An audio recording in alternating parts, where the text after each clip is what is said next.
Well, hello, everybody. I hope you are having a terrific hump day wherever you are. Yes, it is Wednesday. I was informed of that when I thought it was Tuesday earlier today, and I opened up Outlook and I was off by a day. So I hope you guys are staying on track because, after all, the semester is coming to a quick end, and there are all kinds of deliverables and exciting exams and final presentations that are coming up. For those of you that are joining us today that don't know me, I am Dr. Monica Powell. I'm the Associate Dean for Graduate Programs here and the Senior Associate Dean, and we have an awesome team here today. So first, let me tell you who is joining us. As usual, we have Dr. David Widdifield, who is the program director for both the supply chain and the management science master's program. And David works here in the dean's office, does a lot of other stuff. We also have Angela Howard, who is our assistant director down in our advising office, who always has the best answers to the toughest questions that come from our audience. So thank you, Angela, for being here. And we are delighted to have Shreya Kulkarni with us today. Shreya has a very interesting story that we will have her tell that is specifically tied to Chat with the Grad Dean. So we will get to Shreya in a minute as well. And then, of course, behind the scenes, the magic happens because Norma Rodriguez makes it all happen. So she is with us as well.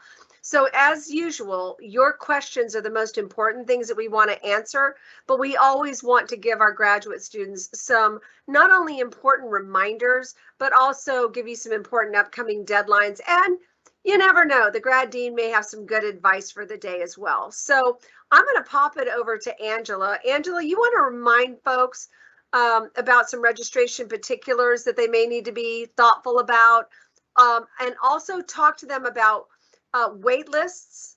You can only be on one. And also talk to them about being patient because things move around a lot. So Angela, what kind of deadlines do you have for us today? Yes, thank you, Dr. Powell. You kind of already started that, but good. So the first deadline I want to remind people of is actually a spring deadline. The final day of the semester will be happening pretty soon. It's May 5th, so it's the last day of classes. And then you'll be going into your finals week from May 7th until May 13th. So I know everyone is in the midst of registering for summer and fall now, but we still have to remember that we have to figure out and how we're going to end this semester. So let's end spring so that we can get over to the summer and fall if you are not graduating. If you're graduating, congratulations. If not, you'll be with us for another few semesters. So for the summer semester, the last day of regular registration is the 19th of May. You do have about a week after that to do late registration, but I would recommend that you try to enroll in your classes before that time. You're able to still make changes during late registration, but if you can get enrolled early, it's always best. And then for fall, the last day is August 18th of regular registration. Again, you have about a week after that to enroll in as a late registration, but try to get everything done earlier than later. Dean Powell did say to be patient. Things do move around. Registration for fall is a 4-month experience. So if you see something that is closed now, that does not mean that it will be closed later because students will make lots of changes over the next few months. So just be patient. You are only able to do one wait list as a graduate student. Many students come into the graduate advising lab requesting that we enroll them in 2 more wait lists. And I have said, you probably have seen me say this, no, numerous times because the JSOM policy is that we do not add more than 1 wait list. So your wait list will end after a certain period of time. So the last day to be enrolled from the wait list for summer is on the catalog or on the academic calendar, and it is May 20th. For fall, it's very late. It is August 19th. So again, you have time there as well. So be patient. We're going to help you enroll if you need it at JSOM GR Advising at utdallas.edu or in the advising lab on the 2nd floor in JSOM. We've seen a lot of you there, so you probably know where we are. I actually forgot for a minute. 2.711. That's where we are. So if you want to come visit, please do. It's getting a little slower, luckily, because most of you have enrolled already. So great. But if you still need help, definitely let us know. Angela, thank you so much for those reminders. I think another thing that I just want to remind students is that, we are watching course enrollment literally every day, all day long. Our academic operations team, which is led by Dr. Widdifield, we're looking every morning at what are the size of the wait list. Where do we possibly need more sections? So if you are somebody that thinks that you might want to modify your fall schedule, click into the schedule periodically, because you aren't going to get a notification that an additional section has been added. And with only being on one wait list at a time, of course, if you come up on that wait list, you'll get into the class. It'll be added to your schedule if that opening comes up. But if additional sections are added, the only way you know that is if you pop in and check periodically. And we are really attentive to that. If we see that demand is really high, then David gets to make that call and say, whoops, looks like we need more sections. And we try to be really responsive to our students. So from the classroom perspective, Dr. Widdifield, what are the kinds of things that you hear students being worried about right at this moment? Yeah, thank you, Dean Powell. I think what the biggest concern that students are asking about, I was just dealing one right before this, is are we going to be adding more sections? Are we going to be increasing the capacities? What are the courses that are going to be offered this summer? So those are the kind of the big ones. And then, of course, you already hit it, the wait list. I've been asked question after question after question, how is the wait list managed? Who manages it? And can I get people, myself, other program directors, other faculty to get me added to their courses? And my answer is that you need to go talk to Angela and her team. And they're the ones who help you. Faculty cannot add you to a class. No. You can ask them, they will want to add you, but they cannot add you to a class. Yeah. So you just need to understand that if you're on one wait list, you can't be on a second one. So even going to advising can't fix that. So yeah, so just kind of keep that in mind.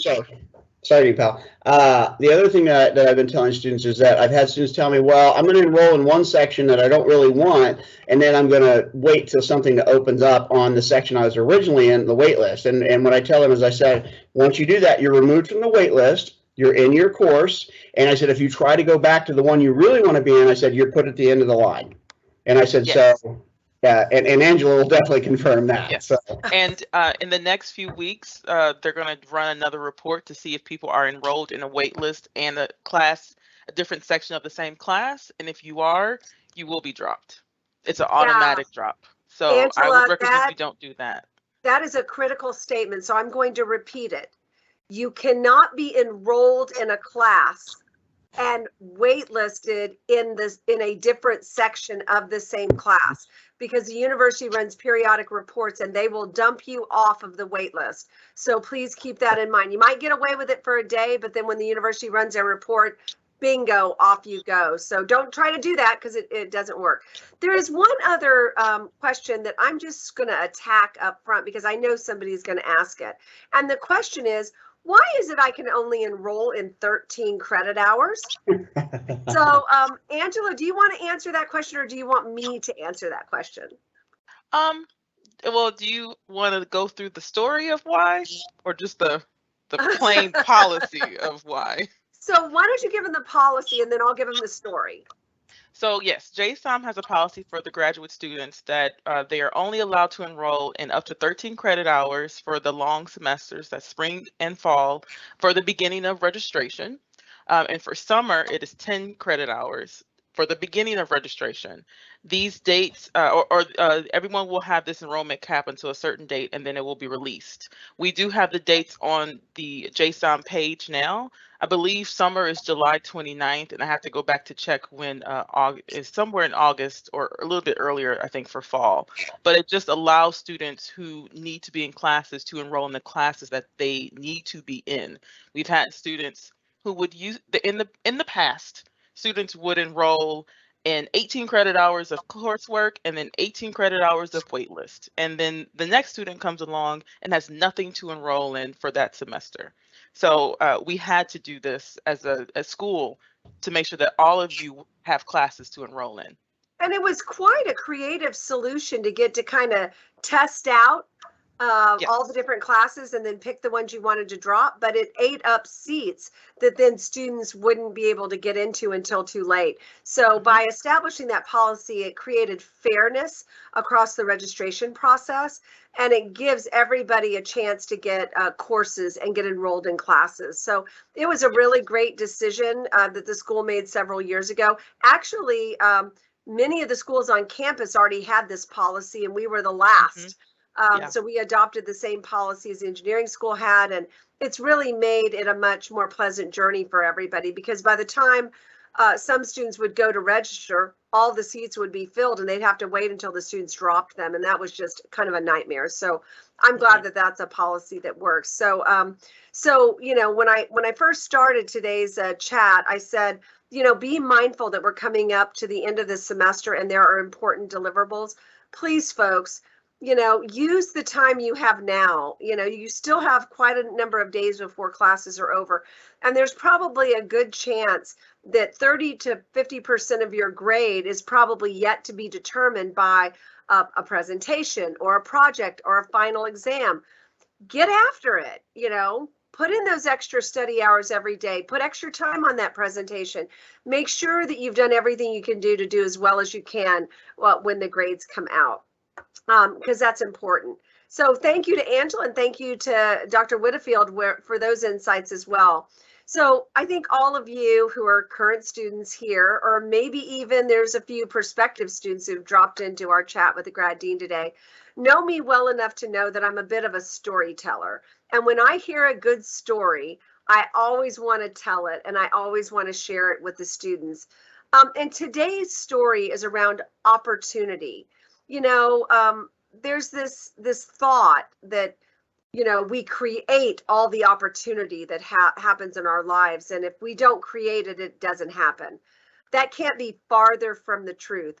Opportunity happens when you aren't watching.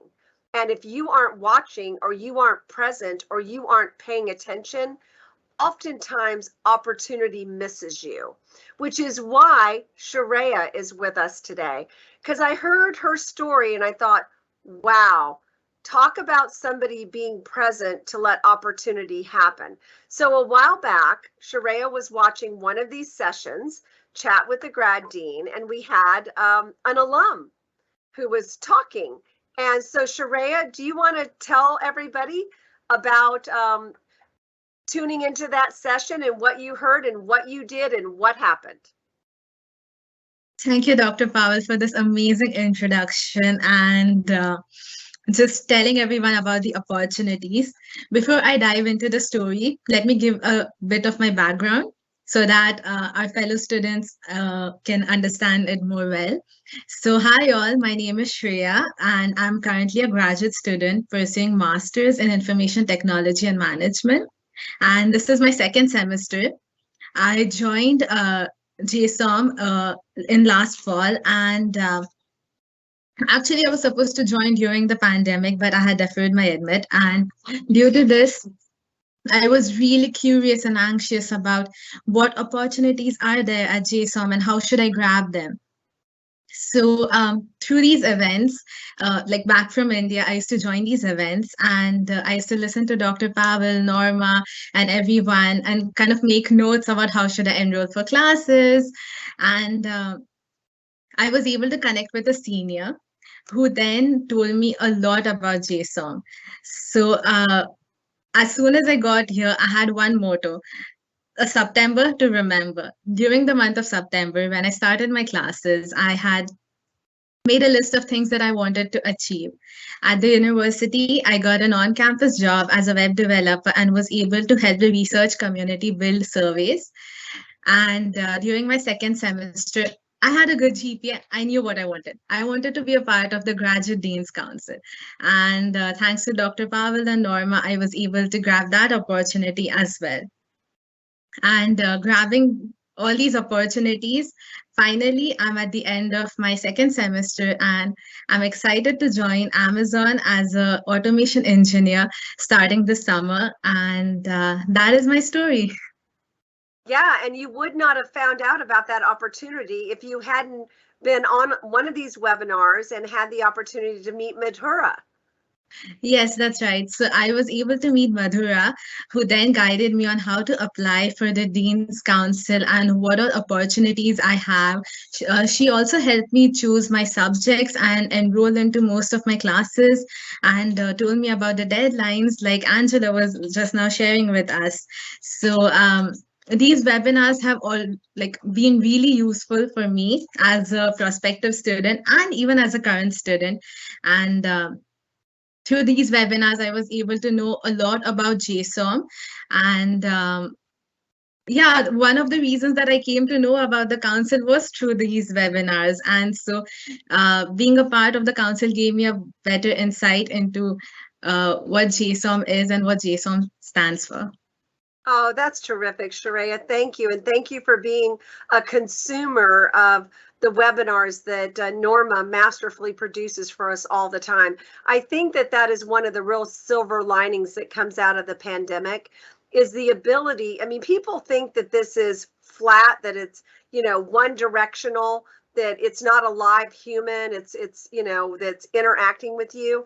But these are real live people, and when I go throughout the building and I see students that I know have seen me on the webinars, they always have a smile on their face. They always say, hi, Dr. Powell, how are you, Dean Powell? So good to see you. So I know that interaction, even virtually, can make a huge difference for you, which brings me back to opportunity. There's an old saying, and I don't do sayings very well, but there's this old saying about, never leave a stone unturned. Did I do that one right? Did I get that one right? Oh, I see some nods from the crowd. Yes. So opportunity is what is resting underneath a stone. And if you aren't paying attention and you aren't present and you aren't there to either be inspired by what someone says or to connect to somebody who can give you insight, or to meet an alum who might be the key to you finding an internship, or to hear a program director talk about 3 new electives that are going to be offered that are right up your alley in terms of what you want to do. You don't sit around and wait for opportunity to happen to you. You don't sit around and wait for somebody else to tell you what is there and what you can do. You have to be present. You have to be ready to take action and always keep your fingers on the pulse of what has happened. There's, I think I've told this story before, but there was a book that I read way back in the 90s. It was written by Phil McGraw, who's some kind of famous psychologist. And the book was called Defining Moments. And he believes, and he wrote in his book, that every adult that gets to a certain place in their life can look back on their life and remember really 7 things that happened that changed the trajectory of their lives. Well, if you aren't present for when those things happen, then your life turns out completely different, and you never know where just a simple conversation is going to lead to an employment opportunity. So I'll tell you that in between my 2 academic careers, I worked for many years at a private university, and then I've been here at UT Dallas for a long time, and I did a PhD in the middle. But I can tell you, when I was at that first university, I got a call one day from a guy who I always talked to. He was a headhunter for a very prestigious headhunting firm. And he said, Monica, there's this great opportunity at this company, and you know all the students. Tell me who you think might be a good fit for this job. And I said back to this guy who I'd known a long time, I said, if that job had this, that, and the other, it would have my name written all over it. Well, this guy went back to that company and said, any chance you'll add this, that, and the other to this job? I got you a candidate. I ended up leaving my academic career and going out and having an opportunity to work for a global corporation where I recruited graduate business students and undergraduate business students to be employed in 16 countries worldwide. It was a fabulous job to kind of be working for an employer and seeing the other side of how employers recruit students and how they hire students and how they mentor students. It gave me an insight to being an academic that I would, under no other circumstances, have ever had that opportunity.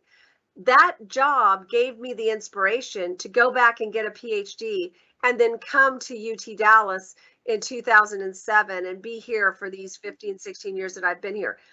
That was a moment, that was a stone that I just happened to unturn or turn over. He responded, it changed the whole trajectory of my life. So that's one of my self-defining moments, as Phil McGraw would say. So to all of you who may be paying attention today, don't sit back and wait for things to happen to yourself. You control almost everything that happens to you, but most of that is because you're paying attention. You're opening the door. You're looking what's on the other side. You're turning over the stone. You're getting in your little car. I know you love my little orange car here. You're getting in your little car, even though you're really tired and you don't want to do it. You're closing the door. You're going vroom, vroom, and you are going to an event that you didn't want to attend, you didn't feel like attending, you didn't think you were going to get anything out of, because at that event, opportunity is waiting. And if you aren't there, you will miss it. So I guess that's the lesson for today. And, you know, the wise old dean is always going to tell you something that she thinks is wise, but I hope you'll think about it. You are all young. You are not my age. And quite frankly, Dr. Widdifield, they're not your age either. Now, Norma and Angela and Shreya are all really young, but you guys are young. You have a lot of energy, you know, but you live in a world where it's really easy to just stay contained with this and with all your entertainment. We've all got earbuds in our ears and we're all walking around not paying attention to the life that is out there. You guys are young. Get in your little orange cars and get out there, whether, you know, symbolically or literally, and let opportunity happen to you, because there's no bigger regret that you have at the end of your life. It's not regretting the things that you did. It's regretting the things you didn't do. So I'm hoping that I've inspired all of you to kind of get after it. And I thank Shreya for her wonderful story, because I think if you hadn't been paying attention and being present, so many of these great things that happened to you wouldn't have happened. So that's the spiel for today. But Norma, I am betting we might have a few questions that are coming from today's attendees. We do. And the first one that we have, I'm actually going to direct it to Shreya because it is for her. This person asks, what were the resources that were most helpful to you when you were doing your job and internship search? And what advice would you have for some of our students? Sure. Thanks, Norma, for reading out the question to me. And I would like to just say that, yes, reaching out is one of the biggest keys to getting an internship or even doing well at the university. Like a lot of people don't know, but Amazon hires a lot of UTD students, and there's a UTD community within Amazon, which I still don't have details about, but I just came to know this. So being from such a great school and having in Amazon such a strong alumni base of UTD, you can definitely reach out to your seniors and ask them about the process, about what courses they had taken, about the job they like, and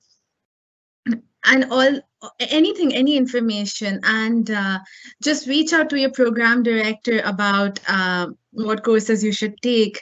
The resources, there are a lot of resources at the university. I can't even point out at one because there's so many, but there is the Career Management Center that is really helpful at JSOM. It's located on the second floor, opposite to the printing lab. And they are really helpful. They will go through your resume, cover letters, and help you apply not only for on-campus, but internships. We have a portal, the Handshake portal, through which there are a lot of job opportunities available for students. So these are some of the resources that I used during my internship hunt process. And again, like I said, Amazon has a UTD alum. So just reach out to your seniors. Attend these webinars, attend any webinar that might be specific to your course. Like since I'm an ITM student, there were a lot of webinars that were held by my program director, Mark Twain, and through him, I again reached out to another senior who had helped me with moving to the US. So just reach out, and there are a lot of resources, like two which I mentioned.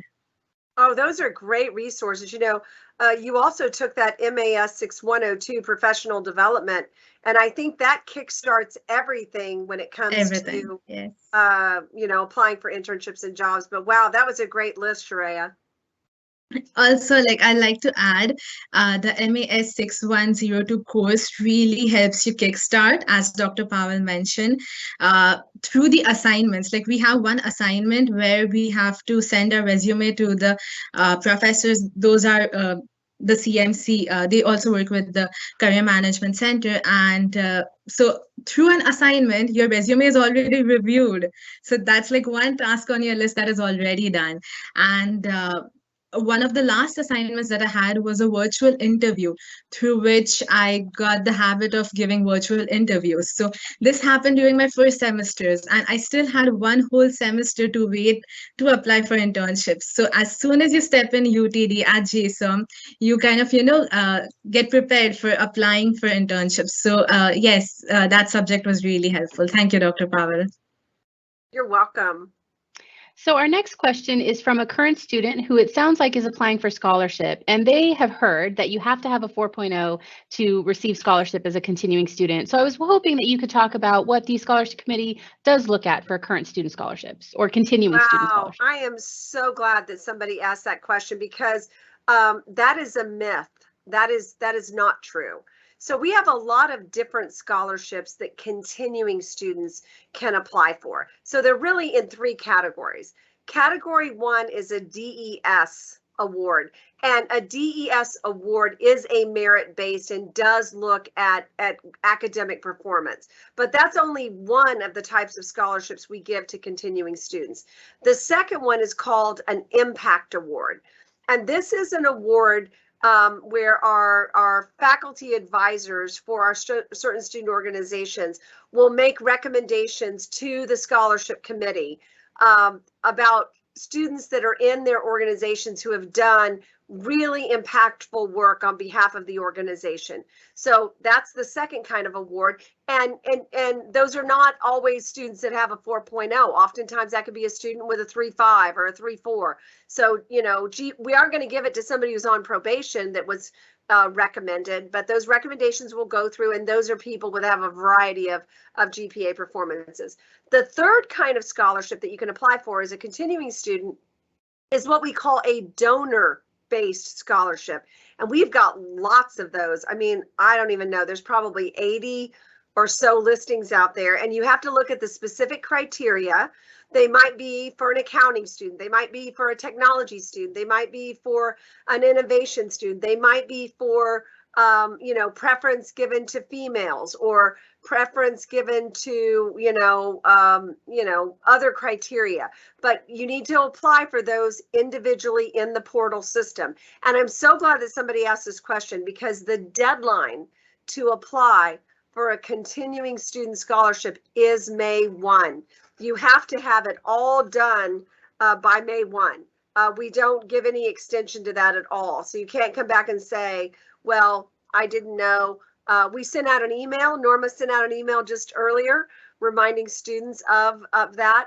So please get those applications in. Now, you cannot ask a advisor of a student organization to nominate you. It is their decision as to who has made that contribution within the organization. But if you've done it, I'm sure that, if you've been after it and really making a difference, then you may have a shot at that. So those are the three types, Norma. That was a great question. I'm so glad somebody asked that. Perfect. And that email, that is a reminder for the deadline. That should go out shortly after this webinar, and it has some helpful links to the portal that you should find helpful. Before we go on to the next group of questions, I did want to mention that somebody who's attending said that these webinars and the videos that we post on our YouTube channel are so useful for students. And as a peer mentor, they've directed students to those. So thank you also for sharing our content. And they also want to praise Angela for some of the other webinars that she's done with us. So thank you so much for that compliment. Our next question has to do with summer classes. They're kind of similar. One says that not all courses are available in summer, and so they're kind of wondering why. And the other person mentions that there's only one option for summer for BUAN 6359, which is limited, and they're wondering if we're going to be opening up any more of those. So who do you want to tackle that question? That's a little bit Angela, a little bit David, and a little bit Monica. So why don't we start with David? Sure. So as of right now, and what Professor Milan Dewandi and myself, Professor Dewandi, if you don't know who he is our area coordinator for OM. I work with him with the scheduling for OM. We are looking at 6259. We're looking at the enrollments in that. If we see that there is capacity that or excess capacity that's needed, he's prepared to add in additional sections. As a matter of fact, the one course that became a second section was our OPRE 6398 prescriptive analytics. So that was a concern. As of right now, there are no plans, but again, we work with both Angela, Dean Powell, and Dean Jacob to make sure that if there is adequate capacity and adequate demand, we're going to make sure that we add those into the schedule. That's great, David. Thank you very much. You know, another thing to keep in mind for students, because they think that, you know, summer should contain all the same offerings as spring and fall. But in reality, given that we're a business school, a management school, so many of our students take internships in the summer. Right. And so our summer offerings are not as vast. And then the other constraint that a lot of students aren't aware of is as international students, you're not required to enroll in the summer. So we have a lot of international students who will decide to go spend time with family in Boston, or they're doing an internship at Google or at Amazon or out in Washington State somewhere at Microsoft. And so we don't have the demand for summer classes equivalent to what we have in the fall and the spring. So that's one of the reasons that the number of courses are lower. Now, Angela, do you want to add anything to what either David or myself have said? A little bit. I can see that the class is open now. So yeah, there are seats for this one. It's wide open, seats. Actually.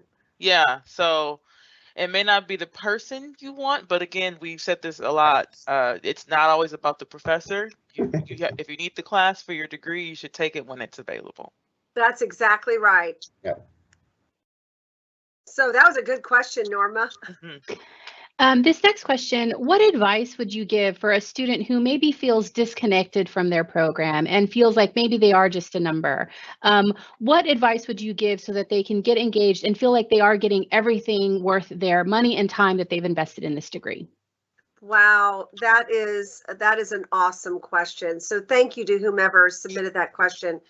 I think what I would say to any student right off the bat is that it is completely normal to feel overwhelmed at the prospect of going to graduate school. It's different in its mindset from undergrad, and it isn't as easy to slide into getting engaged as it is when you're an undergrad. You know, when you're an undergrad, you go live in the dorm and you're living with all the people that you're going to class with, and you're all eating together, and you're catching a ride on the bus to Target, and you're going out to the movies together. You're doing everything together, and it's easy. You can't get away from getting engaged as an undergrad. But when you are a graduate student, of course, you're an adult, and all of the effort of getting engaged is on you.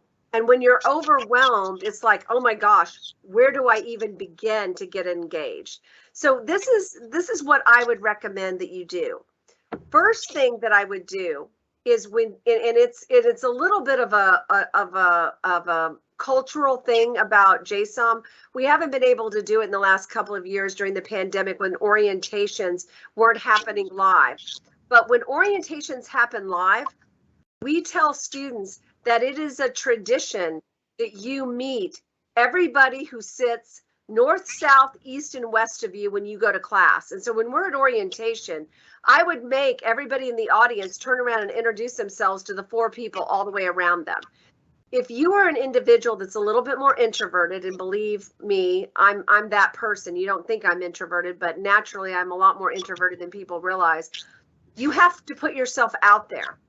You have to look to that person to the right and left of you, introduce yourself, get to know them, find out what they are engaged in.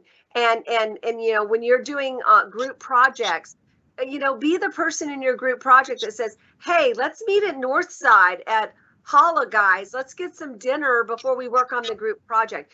You have to manage the socialization process when you are a graduate student.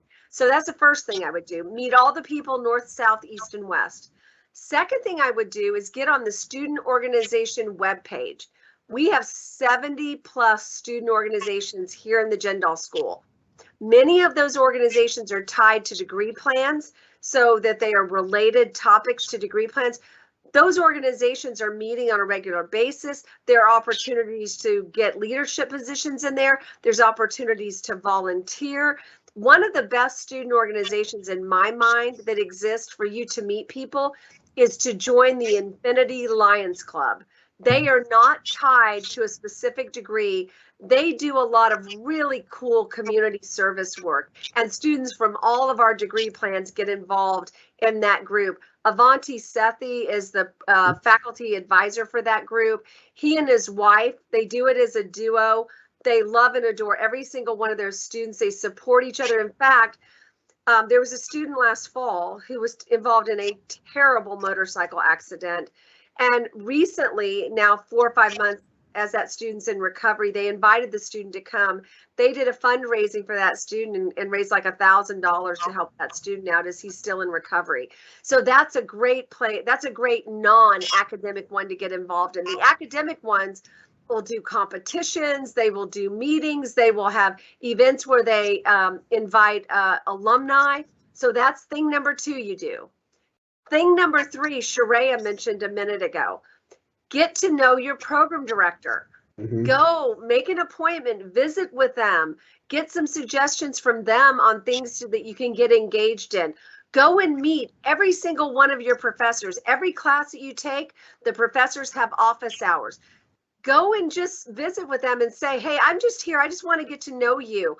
I want to get, what's your advice for a student who's majoring in business analytics or supply chain or management science or MBA?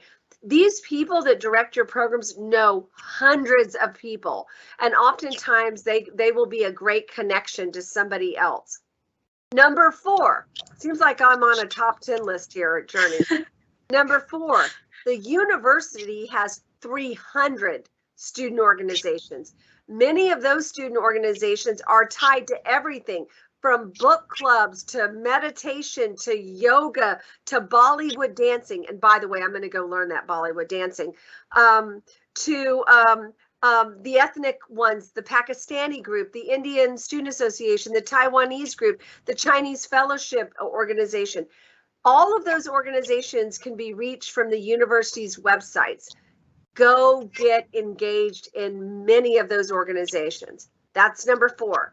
Number 5, we live in an incredibly cosmopolitan city.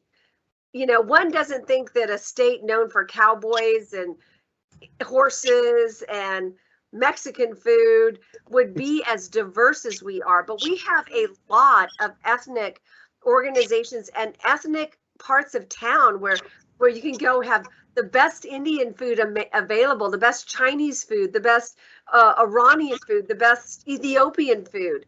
A lot of these ethnic groups have a lot of affiliations with local churches, and they welcome students like crazy to come get involved in those. The last piece of advice that I would give to a student, so it's only a 6 list, is if you're feeling overwhelmed and you're a little nervous about taking these steps, go talk to somebody. We have a great counseling center on campus. They can help you with some coping mechanisms to get you comfortable to come out of your shell. Or stop me. I'll drag you with me to all the places I go. I don't have a problem introducing you to people. So get after it. It isn't going to happen to you. It's going to happen because of you, because you make the choices to introduce yourself. You make the choices to join a student organization. You make the choices to go and join some kind of recreational sport team or a Bollywood dance team or whatever. The opportunities are endless. And I love this question because all you got to do is get in your little orange car or put on your little orange tennis shoes and go make that opportunity happen. You can't wait for it to happen to you. You have to go make it happen for yourself. So whoever asked that question, thank you. And reach out to me. I'm glad to give you my own individual advice for you as well. Before the next question, I do want to read another comment that one of our attendees mentioned. It's not a question, but they would like to express how floored they have been by the programs JSOM has to offer, in addition with the high quality education. They've been with JSOM for only 2 semesters so far, but have taken part in a few additional free programs the department has to offer. Information was on the departmental website, and they were incredibly willing to provide guidance. This person has cold called some staff, and they have taken the time to talk to them. So they're just grateful about how available people in the department make themselves. Wow, that's awesome. And that's all you have to do to get engaged. Follow that person. So this person has a question about our take on summer classes, which were dropped suddenly on Monday, April 18th. Will those students who enrolled in these classes be given new classes? So before I turn this over to Angela, I would like to tell you the university's scheduling arm made an error, and we're not exactly sure, and I'm not sure they are exactly sure what happened. But what happened was that they happened to take a previous schedule and inadvertently laid it over the summer and fall schedule, which made it look like there were more courses there than there were. And that was available for a period of time that some people got into classes. So then at 4 o'clock yesterday afternoon, they fixed it. So those came off of the schedule. The schedule opened back up. So Angela, what happens to those students who were inadvertently registered in a class, and will they be notified? So they were notified because many came in to let us know in the advising lab. Those classes did not actually exist, so they're not going to put you back into something that isn't real. You have to pick something else. Yes, you have to pick a different class that is truly in the schedule. I believe the only classes that affected were the classes that students enrolled themselves in like at the end of Friday through Sunday. That is when the issue happened. That is when we found out on Monday about it, because we don't work on the weekend. So we didn't know that this happened. So they will not be putting you back into any classes because they don't exist. So you will have to choose courses that do exist. Right. If those classes are closed, you may have to choose. We always tell students to have a second option, plan A, B, and C at all times, because you just don't know what will happen. So go to the next plan, the next possibility until maybe something else opens. I'm so glad that somebody asked that question, because I'd forgotten to mention that this had happened earlier in the week, and so I'm glad that you reminded of that of this to us, and I'm glad that the university was able to fix it. I think it was about 4 o'clock yesterday that they were able to get it straightened out, and so I'm glad we emailed people. The next question is, can I register for only a 3 credit hours or for 3 credit hours if it is my last semester? Also, since we would have enrolled for the professional development, is that counted towards the 36 credit hours we need to complete, or can we do more than 36 credit hours? Oh, wow, that's a great question. So an MS degree requires 36 hours. The professional development class is an extra hour, the 37th hour of the 37th credit hour, that is a program prerequisite. By the catalog, you're required to take that course in your first semester, in the first 12 hours of your degree program. So you want to take that at the very beginning. You can also take more classes than the 36 required. If there's another elective out there that you just really want to take because it adds to your portfolio, yeah, you can take it. You'll need to pay tuition for it, but you can take that class. And that happens occasionally that people will do that. Now, if you are an international student and you are in your final semester and you have only 3 credit hours left to graduate, yes, you can take only 3 hours. You are not required to take the 9. Is that correct, Angela?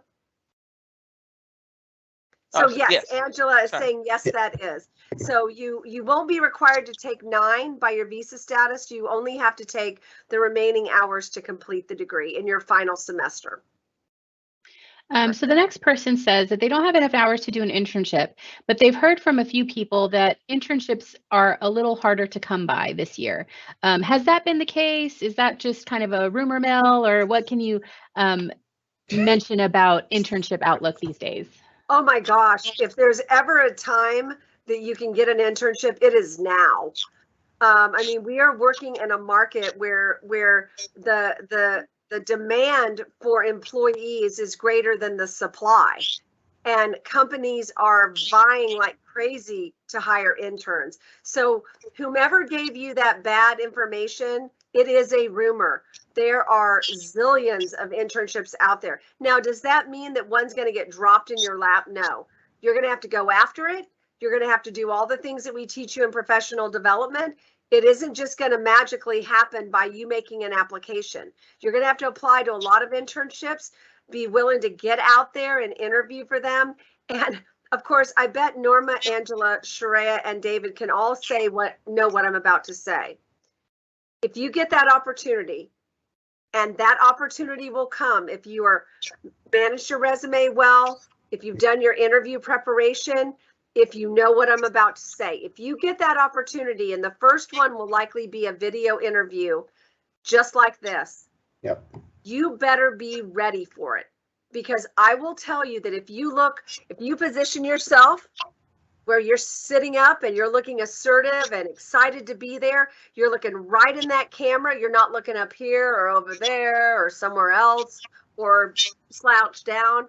If you present yourself as somebody in command of your presence and you attack that interview with energy and confidence, and when they ask you to tell them about yourself and you don't regurgitate your resume, you tell them about what a hard worker you are, you tell them an interesting story that tells them something unique about you so that they remember you, you are going to be successful. Where students make the biggest mistake is that they only apply for a couple of internships. They think they're going to get opportunities from just applying for 2.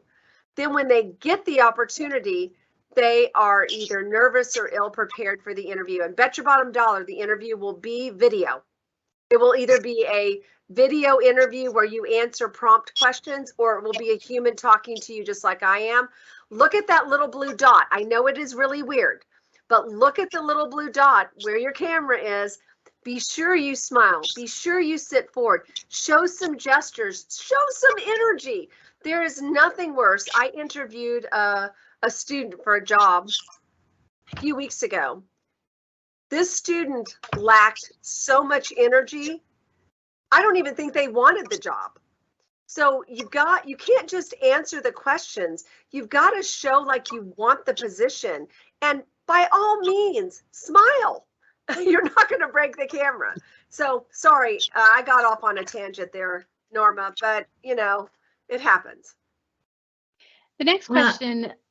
I'm sorry, Norma. I'd just like to add that yes, I mean, you have to apply for a lot of internships. And as Dr. Powell mentioned, there'll be a lot of video interviews. So just go for it. And if you are hesitant to kind of interview, or you're not yet used to giving it, then just reach out to CMC. They will definitely have some live in-person interviews for you, or also help you with virtual interviews. So yeah, yes, that's just the thing I wanted to add.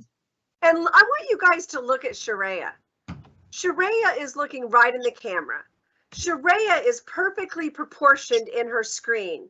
Shreya has a great smile. Shreya is showing energy and enthusiasm. If you get on there and you're just, yeah, I have all the technical skills that you're looking for in this position, and I've done a certification that was required by the position, and yeah, I'm engaged in things outside of I mean, if you are like that, who wants to hire somebody that comes off like a piece of cardboard? Gotta be in it to win it. And the thing about internships not being in demand, I would say that we were hit by pandemic. So now is the time where we all learned how can we recover from a pandemic and how can we build a world surrounding that and making work hybrid. So there are a lot of opportunities. Like Dr. Powell has been emphasizing, just reach out and I'm sure that you'll get the internship that you want.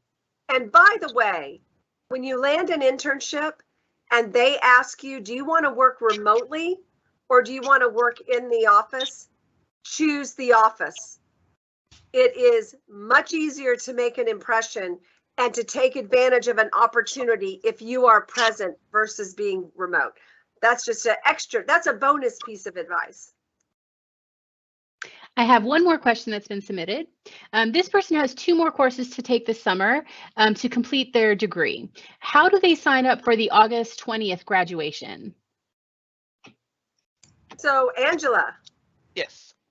So you would have to email jsomgradvising@utdallas.edu and request that we check your degree audit and make you eligible for graduation in Orion. That's all you have to do. And then we'll check to make sure that you are okay to graduate. We will activate the link, and then within 24 hours, you will be able to go into Orion and go through the application for graduation. And they're going to ask you a lot of questions. You just go in and answer them, and that's it. And then you wait for more emails from the graduation team. And you also have to plan a party. I mean, you're graduating. Yeah, you're graduating. So yeah, true. Plan a party, celebrate. There is no ceremony for the summer. So right. You will have the opportunity to go to the fall ceremony if you choose to. But I think JSOM sometimes does a small thing, but not a big ceremony. I hope we'll restart that tradition and do a small summer reception for our summer graduates. Yeah. But that's it. Just an Perfect. email. Well, those are all the questions that we have. We've got a little bit of time left for closing remarks. Well, first of all, I just want to thank our team. You know, I think back on the pandemic and I reflect a little bit on the comments that a couple of you made, which I want to thank you. You don't have to take your time and energy to type in such really thoughtful comments about how these webinars are helpful and how your program is helping to meet your needs or you're having this great experience. We really appreciate that. We care very deeply about each of our students and want them to have a great and exciting adventure while they're here and really set the tone for launching their life. What an honor, what a privilege it is to be a part of that and, you know, come to work every day and know that what you do helps people make all their dreams come true. I love that about my job, and I know that Angela and Norma and David do as well. So thank you for making the time to do that. I do think it is important that we all own our collective experience and that we all get out there and make your life what you want your life to be. You know, I go to a trainer a couple of times a week, and he always tells me, make your arms look like you want your arms to look, or make your legs look like you want your legs to look. Well, the same is true about making your future. It doesn't happen by accident. And if you take advantage of the opportunities that come your way, the future that you dreamed of will actually be better because you'll make all kinds of things happen that you never expected. So I hope we've inspired a few of you to open up some new doors. Get in your little orange car, okay? Rev the engine and get going. And don't sit back and think that somebody's going to come and pick you up. You got to drive the car yourself. So thank you, David, for being here this afternoon. I appreciate that. And Angela, I know you guys are blowing and going in the advising lab every day. And Shreya, I know you had to step out of what is a busy end of semester to share your story with the students. And of course, Norma, for making all the magic happen. We hope all of you have a great end of the semester. For those of you that might be graduating, can't wait to see you at graduation. For those of you that are continuing on to internships, you go make us proud. And for those of you that need a little bit of encouragement or inspiration, reach out. There's lots of inspiration everywhere, and we'll be glad to share it with each of you. So thank you guys for joining. We will see you at the next chat with the Grad Dean. In the meantime, be safe and make life what you want it to be. We'll be in touch again soon.